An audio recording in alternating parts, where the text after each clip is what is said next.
Hi, anak, Pet. Aba, ay 90 na nga pala ngayon. Ay sa 24, ay birthday mo na nga pala. Pet, niuna ko na sa iyo. Huwag mo na akong hanapin. At alam ko namang hindi mo na ako paghahanapan na makiisa sa inyong okasyon.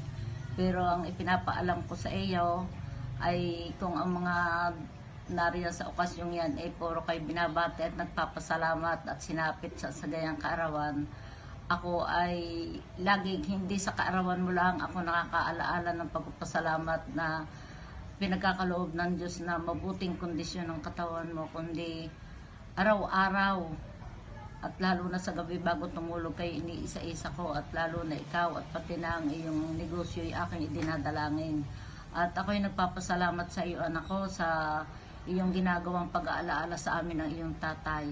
Yun ang pinagpapasalamat ko sa Diyos na ikaw ay naging maalalahanin at sa magandang pag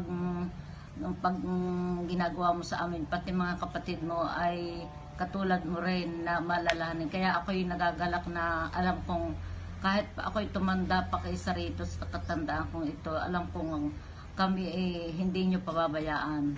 Kaya wala akong may gagantian ako kundi yung kagandahan loob mo sa akin at ng iyong mga anak. Nakikita kong sila'y laging giliw na giliw sa akin at laging halik sa akin pag nakikita ko. Tunay nagpapasalamat ako sa Diyos at inari kong kayamanan ang inyong mga pagmamahal sa akin.